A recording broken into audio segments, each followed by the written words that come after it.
سے بعض ایسے فتنہ پرور لوگ بھی دنیا میں ہیں جو یہ الزام لگاتے ہیں کہ تمہارے بابے نے اس کو بنا رکھا ہے اور تم نے اپنی طرف سے گڑھ لیا ہے. کسی محدث نے ان کی تعریف نہیں کی، کسی فقیہ نے ان کی کرامتوں کا تذکرہ بیان نہیں کیا. محدثین کی نظر میں ان کا کوئی مقام نہیں ہے. تم اپنی طرف سے ان کو غوث اعظم کہتے ہو، حالانکہ غوث اعظم تو اللہ ہے. اور عبد القادر جیلانی کو، اس شخص کو کہ ناصر الدین نامی شخص جو بغداد کا بادشاہ ہوا تھا، تو اس نے تمہارے عبد القادر کے مزار کو توڑ کر اس کی ہڈیاں نکال کر کے پھینک دی، معاذ اللہ رب العالمین. اور جس سے تم مدد مانگتے ہو وہ خود اپنے آپ کو بچا نہ سکا، ان کے بچوں کو ان کے گھر سے در بدر کر دیا، اپنے بچوں کو بچا نہ سکا تو تم کو کیا بچائے گا؟ جو خود اپنے جان کے مالک نہیں ہیں، اپنی جان کا، جو تمہیں نفع اور نقصان نہیں پہنچا سکتا ہے، تم اس کو غوث اعظم کیوں کہتے ہو؟ تو آج انشاءاللہ تعالی اسی کا ہم نے جواب دینا ہے. میں نے جو قرآن مقدس کی آیہ کریمہ پڑھی ہے وہ سورہ یونس کی ہے. اللہ فرماتا ہے الا ان اولیاء اللہ لا خوف علیہم ولا هم يحزنون. آگاہ ہو جاؤ، بے شک اللہ کے ولیوں کو نہ کوئی خوف ہوگا نہ کوئی غم. الذین آمنوا، جو ایمان لائے، وکانوا یتقون، اور جو تقوی اختیار کرتے ہیں. لہم البشری فی الحیات الدنیا وفی الآخرہ، ان کے لیے دنیاوی زندگی میں بھی بشارتیں ہیں اور آخرت میں بھی ان کے لیے بشارتیں ہیں.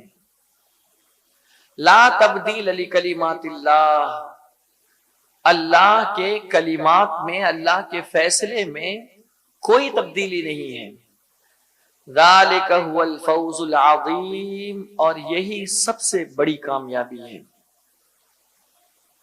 میرے پیارے آقا صلی اللہ تعالی علیہ وسلم کے پیارے دیوانوں، سنن ابی داؤد کی حدیث صحیح ہے. اللہ کے نبی صلی اللہ علیہ وسلم فرماتے ہیں کہ کل قیامت کے دن کچھ ایسے لوگ ہوں گے جو نورانی منبر پر بیٹھے ہوں گے، ان کا چہرہ بھی نورانی ہوگا اور وہ نورانی منبر پر بیٹھے بھی ہوں گے، اور ان کے مقام و منصب کو دیکھ کر، ان کے مرتبے کو دیکھ کر انبیاء بھی رشک کریں گے. حضرت عمر فاروق رضی اللہ تعالیٰ عنہ عرض کرتے ہیں یا رسول اللہ صلی اللہ علیہ وسلم، کیا وہ نبی میں سے ہیں؟ سرکار فرماتے نہیں. کیا وہ صدیقین میں سے ہیں؟ کہا نہیں. تو پھر وہ کون ہے؟ نبی نہیں ہے، صدیق نہیں ہے، تو پھر وہ کون ہے؟ تو حضور نے ان کا بھی نام نہیں بتایا، حضور نے اور ان کی تعریف بیان کی. کہا یہ وہ ہستیاں ہیں جو دنیا میں کسی سے محبت بھی کرتے تھے نا تو اللہ ہی کے لیے محبت کرتے تھے، اور اگر کسی سے نفرت بھی کرتے تھے تو اللہ ہی کے لیے نفرت کرتے تھے، اپنی ذات کے لیے نہیں. جو آج کل چل رہا ہے، تو مرا حاجی بگو من تو رہا حاجی بگو یم، تو اگر مجھے حاجی صاحب کہے گا تو میں بھی کہوں گا، اور اگر تو نے مجھے نہیں کہا نا تو پھر تیری واٹ لگا ڈالوں گا، پھر تیری برائی کروں گا، تیرے خلاف بکواس کروں گا، زہر اگلوں گا، یوٹیوب زندہ باد ہے اس پر افواہ بکوں گا. لیکن میرے آقا رحمت صلی اللہ علیہ وسلم نے فرمایا یہ وہ لوگ ہوں گے کہ جو دنیا میں کسی سے محبت کریں گے نا تو اللہ کے لیے کریں گے، کسی کو اپنے قریب کریں گے نا تو وہ اللہ کے لیے کریں گے، اور کسی کو اپنے در سے بھگائیں گے بھی نا تو وہ صرف فقط اللہ کے لیے کریں گے. کہا یا رسول اللہ وہ ہے کون؟ نام بتائیں وہ کون ہے؟ پھر حضور نے تعریف بیان کی، وہ نور کے ممبر پر بیٹھے ہوں گے. کہتے نا کہ آنے والا آ رہا ہے تو اس کے آنے سے پہلے اس کی خوبیاں بیان کی جاؤ، اس کی خصلتیں بیان، تو اس کی محبتیں انسان کے دل میں اور بیٹھتی ہے کہ وہ آخر ہے کون. ابھی آپ ہی دیکھیں کسی چیز کا ٹریلر چلتا ہے نا، تو کبھی انسان کا پیر بتایا، کبھی ہاتھ بتایا، کبھی لوگو بتایا، کبھی جسم کا حصہ بتایا. انتظار میں انسان یار یہ ہے کون، اس کی طرف بڑھتی ہے اس کے حوالے سے. ذرا ایک جھلک تو دیکھ تو لوں، ذرا ایک جھلک. تو حضور صلی اللہ علیہ وسلم صحابہ کرام کے درمیان اولیاء کی محبت کو بڑھا رہے ہیں. یہ نہیں کہا کہ یہ فلاں فلاں ہے، کہا یہ وہ لوگ ہوں گے نا جو نور کے ممبر پر ہوں گے اور ان کا چہرہ بھی منور ہوگا، نور کی طرح چمک رہا ہوگا، وہ بھی 14ویں چاند کی طرح ان کا چہرہ چمک رہا ہوگا. کہا یا رسول اللہ صلی اللہ علیہ وسلم ان کا نام تو بتائیں. پھر حضور علیہ السلام نے یہ آیت تلاوت کیا، کہا الا ان اولیاء اللہ لا خوف علیہم ولا هم يحزنون. وہ کوئی اور نہیں ہے، بے شک وہ اللہ کے ولی ہے جن کو اللہ آخرت میں اتنا بڑا درجہ عطا فرمائے گا. حدیث صحیح بیان کی گئی. زمین میں تبیان القرآن کے اندر یہ روایت لکھی ہوئی ہے، زمین نے اللہ سے شکایت کی، کہا کہ مولا اب جب تک تو نے ہم پر انبیاء کو رکھا تھا ہم اطمینان سے تھے، اب اس زمین سے ہم سے تو انبیاء کو جدا کر دیا، آخری نبی آ کر بظاہر جا چکے، اب ہمیں سنبھالے گا کون، ہماری حفاظت کون کرے گا؟ تو اللہ کی طرف سے یہ آواز، یہ ندا آتی ہے زمین کو کہ غم نہ کر، کہ تیرے اوپر ہم نے صدیقوں کو رکھا ہے، یعنی ولیوں کو رکھا ہے، جب تک تجھ پر یہ رہیں گے اللہ فرماتا ہے اسی کی وجہ سے میں بارش بھی نازل کروں گا اور اسی کی وجہ سے سیراب بھی کروں گا. یہ انبیاء کی ذات ہے کہ اولیاء کی ذات ہے، اولیاء کی. آج مجھے مطلق اولیاء پر بیان نہیں کرنا ہے، یہ میں دو حدیثیں میں نے آپ کے سامنے پڑھی، آج بیان کرنا ہے ولیوں کے ولی.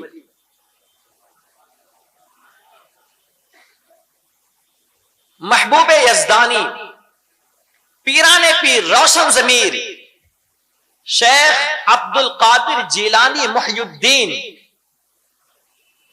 غوث پاک الحسنی والحسینی رضی اللہ تعالیٰ عنہ کے حوالے سے آج ان کے بارے میں ہم نے کچھ گفتگو کرنی ہے.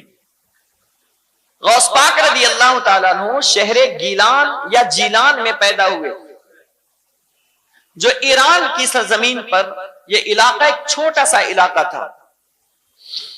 غوث پاک کا نام ہے عبد القادر. آپ کے والد ماجد کا نام ہے حضرت ابو صالح موسیٰ جنگی دوست. جنگی دوست تو لقب ہے، نام ابو صالح موسیٰ ہے. آپ کی والدہ کا نام ہے حضرت ام الخیر فاطمہ، اور آپ کے نانا کا نام ہے حضرت عبداللہ سومعی رحمت اللہ تعالی علیہ. سمجھ میں آ رہی بات؟ غوث پاک رضی اللہ تعالیٰ عنہ 470 ہجری میں اس ایران کی سرزمین پر شہر جیلان یا گیلان میں آپ پیدا ہوئے. غوث پاک رضی اللہ تعالیٰ عنہ پیدا ہوئے تو پیدا ہوتے ہی آپ ماں کے شکم میں ہی 17-18 پارے کے حافظ قرآن تھے. جب آپ مدرسہ جاتے تھے ابتدائی تعلیم کے لیے تو فرشتے آپ کو مدرسہ لے جاتے تھے اور مدرسے سے لاتے تھے. ابتدا میں ہی آپ کے والد ماجد حضرت ابو موسیٰ صالح کا وصال ہو گیا تھا. آپ کی والدہ ان کو اپنے میکے یعنی غوث پاک کے نانا کے یہاں لے کر کے چلی گئی. کچھ سالوں کے بعد حضرت عبداللہ سومعی رحمت اللہ تعالی علیہ کا بھی وصال ہو گیا. اب کوئی نہیں ہے، تنہا ماں اور بیٹا. 18 سال کی جب عمر ہوتی ہے غوث پاک کی تو آپ ایک حال کے پیچھے پیچھے چلتے ہیں. تفریح الخاطر حوالہ، پیچھے پیچھے چلتے ہیں. غوث پاک خود فرماتے ہیں کہ اللہ پاک نے اس بیل کو بولنے کی طاقت دے دی اور کہا ہے عبد القادر تجھے اللہ تعالیٰ نے کاشتکاری کے لیے، ہل چلانے کے لیے، کھیتی باڑی کرنے کے لیے پیدا نہیں کیا ہے. اللہ نے تجھے اپنی عبادت اور اپنے دین کی خدمت کے لیے پیدا کیا ہے. جا گھر واپس جا، یہ کام آپ کا نہیں ہے. غوث پاک رضی اللہ عنہ اپنے گھر آتے ہیں اور گھر کے چھت پر جب بیٹھتے ہیں تو اللہ آنکھوں سے سارے حجابات، سارے پردوں کو ہٹا دیتا ہے. تو بیٹھے ہیں شہر جیلان میں اور اپنے گھر کے چھت پر، اور وہیں سے میدان عرفات کا سارا منظر ملاحظہ فرما رہے ہیں. غوث پاک رضی اللہ تعالی مادر ذات ولی ہے، پیدائشی ولی ہے. ماں کے پاس آتے ہیں اور ماں کے پاس آنے کے بعد کہتے ہیں امی جان مجھے بغداد جانے کی اجازت دے، میں طلب علم کے لیے جانا چاہتا ہوں، علم حاصل کرنے کے لیے. ابتدائی تعلیم کیسے ہوئی اس کے بارے میں تاریخوں میں زیادہ تفصیل سے کہیں ملتا نہیں ہے کہ کس نے پڑھایا، کیا پڑھایا. 18 سال کے بعد سارا واقعہ ملتا ہے. طلب علم کے لیے 18 سال کی عمر میں شہر جیلان سے بغداد کی طرف روانہ ہونے لگے. جیسے ہی ماں نے کہا، بیٹے نے کہا ماں مجھے بغداد جانے دے، میں علم حاصل کرنے جا رہا ہوں، ماں رونے لگی ابتداء. لیکن غوث پاک کہتے ہیں کہ میرے اصرار کی وجہ سے ماں نے مجھے اجازت دے دی. ماں ہوتی ہے، اجازت دے دی. زیادہ راہ تیار کیا، سامان سفر تیار کیا اور ماں سے کہا ماں مجھے کچھ نصیحت کرے. کہا بیٹے میں تجھے ایک ہی نصیحت کروں گا، اپنی پوری زندگی میں تو کبھی جھوٹ نہیں بولنا، ہمیشہ سچ کا دامن تھامے رہنا. اور ماں اس کے بعد غوث پاک رضی اللہ تعالیٰ عنہ کو لے کر باہر تک چھوڑنے کے لیے آتی ہے. آخری دیدار ہے اور جاتے جاتے ہیں جب جانے لگتے ہیں تو ماں نے کہا کہ بیٹے یہ میری اور تمہاری یہ آخری ملاقات ہے، اب دوبارہ میں آپ سے ملاقات نہیں کر پاؤں گی، اب میں ڈائریکٹلی قیامت میں آپ سے ملاقات کروں گی. اور یہ کہہ کر کے غوث پاک کو روانہ کر دیا. بہت واقعات ہیں، میں واقعات نہیں بتانے، مجھے اصل عنوان پر آنا ہے. غوث پاک بغداد کی سرزمین میں گئے. شیخ حماد رحمت اللہ تعالی علیہ جو اس وقت بغداد کی سرزمین پر آپ نے مدرسہ قائم کیا تھا، وہاں پہنچے. رات کا وقت تھا اور غوث پاک کو بات پتا چل جائے گی کہ یہ شیخ حماد کا گھر ہے، بتایا تھا کسی نے، لیکن اپنے استاذ کو اٹھانا آپ نے مناسب نہ سمجھا، چوکھٹ پر ہی بیٹھ گئے. صبح تک انتظار کرتے رہے. جب شیخ حماد نے دروازہ کھولا تو پوچھا کون؟ کہا عبد القادر، وہ بھی ولی یہ بھی ولی، وہ فقط ولی یہ ولیوں کے سردار. سینے سے لگایا اور کہا کہ آپ دروازہ کھٹکھٹا دیتے، تو کہا نہیں، استاذ کی بے ادبی نہیں کر سکتا. اور آج کل تو استاذ کے بارے میں لوگ بچے کیا کچھ کر جاتے ہیں، غداریت کا معاملہ اتنا کچھ بڑھ جاتا ہے. سامنے جی حضرت حضور اور پتہ نہیں، اور پیچھے فن فجرت اور پتہ نہیں کیا کیا ہوتا ہے. تو اکتساب فیض سے محروم ہو جاتے ہیں نا، کیونکہ با ادب با نصیب، بے ادب بے نصیب. ادب اگر آپ کے پاس اتنا سارا ہے نا، اتنا سارا ایک مٹکا بھر کے ہے، اور علم آپ کے پاس صرف کٹورے بھر کے ہیں. ادب ہے تو اللہ تعالی اس کٹورے بھر کے علم کو اللہ پورے مٹکے کے برابر علم کو پھیلا دے گا. اور اگر آپ کے پاس علم کا سمندر ہے اور آپ کے پاس ادب نہیں ہے نا، تو دھیرے دھیرے دھیرے دھیرے دھیرے اللہ گھٹا کر کے اسے خاک پہ ملا دے گا. سارا غرور آپ کا جو ہے نا ختم ہو جائے گا. اس لیے با ادب بننے کی کوشش کرے، با ادب با نصیب. تو کہا نہیں. پھر غوث پاک کے بارے میں حضرت شیخ حماد فرماتے ہیں بغداد کی سرزمین کی طرف مخاطب کرتے ہوئے، اے بغداد تجھے مبارک ہو، اس لیے کہ اب تجھ پر ولیوں کا سردار عبد القادر آ چکا ہے. عبد القادر آ چکا ہے. اور اس کے بعد اکتساب فیض کیا اور علم حاصل کیا، اور چند ہی سالوں میں